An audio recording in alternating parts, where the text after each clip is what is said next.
Heyo, welcome Hi. back, Mystic Wonder fans. I'm here with my good friend Alan. Hi, I'm Alan. Alan the Buddhist. And that's what today's episode is going to be about. Buddhism and compassion. So, Alan's here at the bioethics program with me at NYU. And right now we're taking neuroethics, which is how we got into a lot of these topics. And of course, I'm interested in Eastern philosophies, so I wanted to talk about Buddhism. So let's just start out with, how long have you been a Buddhist and what made you want to join? So I've been a formal Buddhist now for about, how old am I? I'm 23. I've been a formal Buddhist for the last 4 years. And what made me want to join, it's a long question. I'll give you the short answer. When I was about 18, from about the ages of 14 to 18, I had a incredibly severe depression. Mm-hmm. So I pretty much got as low as a person can get. I think everybody can relate to that. A lot of people can, yeah. Yeah, I got really low, did some bad shit, and it pretty much just culminated at the bottom of it. And then I realized I needed to find something that gave my life purpose, or there was no way I was gonna make it. There was no way I was gonna make it through the rest of my life. So you had this existential crisis, and did you start searching for answers? Yeah. Some way to relieve the heaviness? And Yeah, I started searching for answers pretty much everywhere. I was raised Christian, and first thing I did was I read the Bible, and I thought it sucked. I thought it gave me nothing. It didn't help me at all. Just told me. How much of the Bible did you read? I read a decent amount, most of the beginning, but I read the gospel, but I didn't go through all the books and everything. yeah. I read. To be honest, I skimmed to most of it, which is maybe I should have said that in the beginning. But after that, I pretty much started looking online in other religions and started looking for other answers, like what works for people. So you said, okay, this is Christianity. Meh. Yeah. Let me see what else is out there. I think Yeah. that's an intelligent response. Yeah, I was looking for something that really made sense. Something that Right. that Aren't we all? Yeah. whenever I asked adults at that time, why are you alive? What's the purpose? What makes you happy? It was work, have kids, make money. And that just didn't how can the answer be an external thing? That didn't make sense to me. But so then I read Be Happy by the Dalai Lama, which is an incredibly short book. It's only about 100 pages. You could read it in 2 hours. It's very short. You recommend it? Oh yeah, highly. If you're trying to learn, just called Be Happy? Be Happy. It's you're trying to learn about the very core tenets of happiness and Buddhism from a very non-detailed level. I would look into that book. It's an interesting title. It makes it sound very simple. It's not all this complicated stuff. Just drop all that and be happy. Yeah, it is actually Simpler than very you think. simple but hard to implement. And I read that, and it just made sense. The answers offered there about happiness and about how to live your life really made sense to me. And I started working hard to implement them in my daily life, which is I'm still working on that, and I'll work on that till the day I die. But it made me significantly happy. It did. Okay, that was my next question. What benefits did you experience from that? So you felt it made you happier. It gave you a sense of hope that there is a chance for a better life. Happiness is possible, basically. Yeah. It pretty much showed me that I, in a lot of ways, had the power in my daily life to cultivate joy within myself, and it didn't come from getting rich or going out there and having a bunch of sex or anything like that. It came from doing a lot of things within myself to become better, to become the person that I always wanted to be, and from doing a lot of things for others. Because there's this line, pretty much, it's a paraphrase, of course, because I don't have it memorized, but he says you find yourself by helping others, and I think that's very true, and that's been very true thus far in my life. Which brings us to the second topic, compassion. So it sounds like what Buddhism did was kind of moved your locus of happiness from an external dependency to an internal locus of control. That it's about what you do. In a way, I kind of think of Stoicism as the Buddhism of the West. Yeah. Right? Yeah, okay. I totally get that. It's about that same idea. It's about the inner locus of control that leads to happiness. It's about the power you have over your own thoughts and behaviors. So, yes, the idea of compassion. Yeah, compassion! Yeah, that's the name of the game in Buddhism. One of them, Yeah. So, do you feel that the Buddhists have a pretty good understanding of compassion? Yeah. I would think so. I would personally argue they have the best understanding of compassion that we as humanity have. I know one of their main forms of meditation is metta meditation, which literally translates as loving kindness. Just sitting there and actually just cultivating compassion for other beings. Yeah. So that makes sense. So do you feel that Buddhism has deepened your compassion?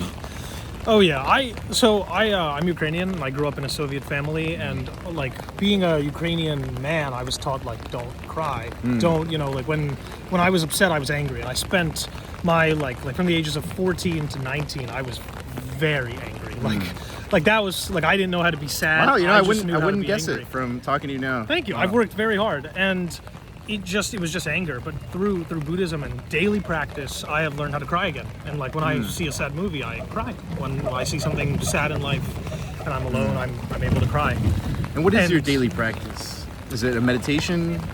It's a lot of stuff. Depends on the day. Mindfulness, Yeah, it's a lot of stuff. affirmations. Yeah, it depends on the day, but in general throughout my life, like different chunks each day, I try to meditate. Of course, there's lots of different meditations that you can do to become more compassionate, more happy, depending on what the goal is of that meditation.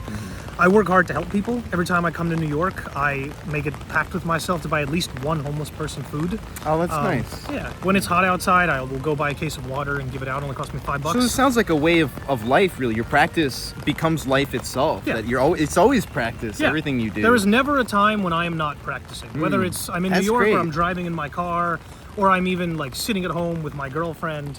There's never a time when I'm not practicing because there are so many things, even on my own thoughts, like thoughts of like when I think about myself, when I think about, some of the crappier things I've done or some of the thoughts I have that I'm ashamed of.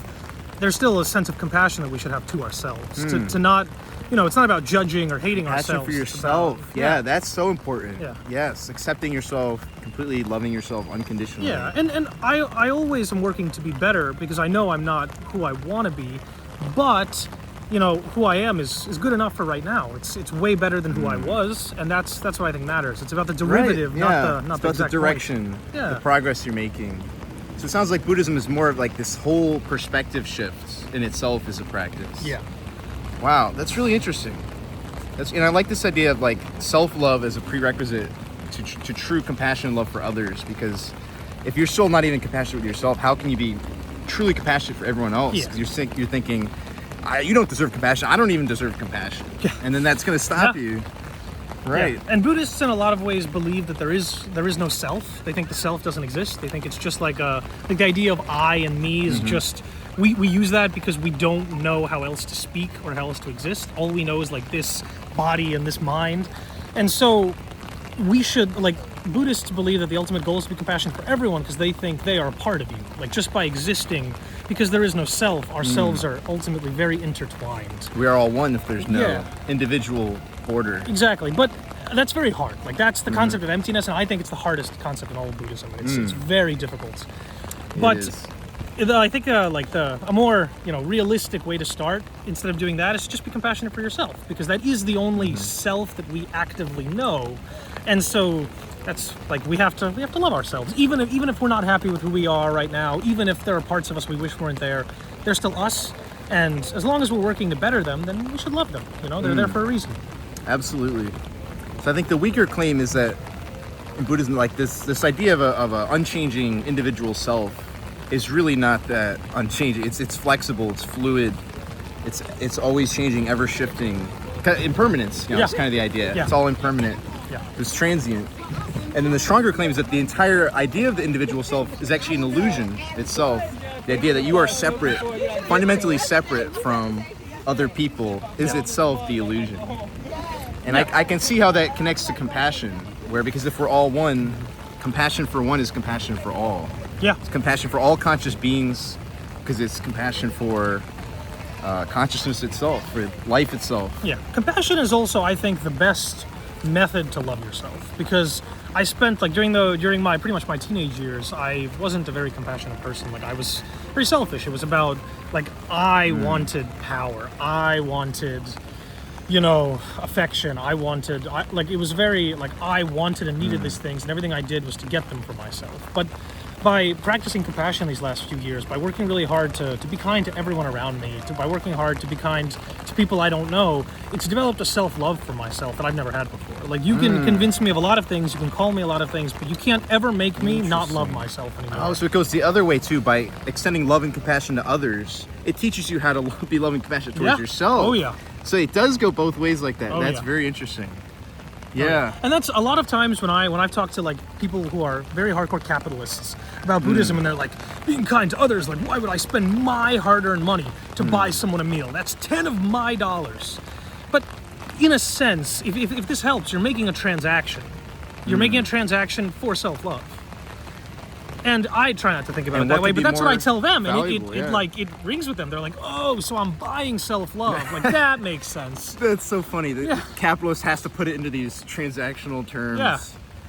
Yeah. Wow.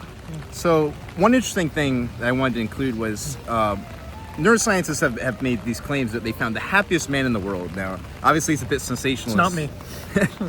But their criteria is that this person, his name is Matthew Picard, he has unprecedented high levels of gamma brainwaves, which are the highest frequency brainwaves associated with higher states and peak experiences.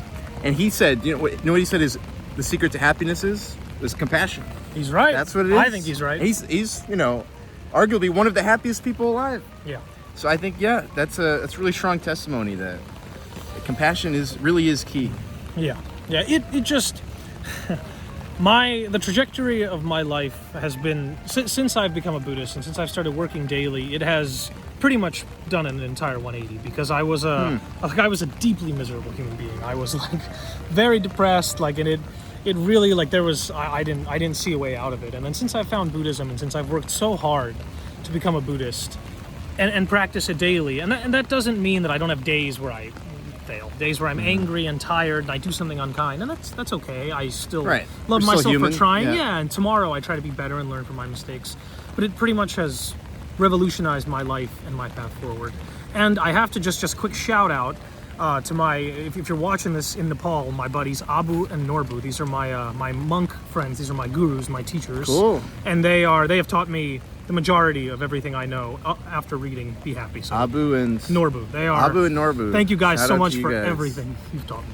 Yeah. All right. So to sum up, selfishness can actually be limiting, can lead to desire and suffering, and make you feel frustrated with life.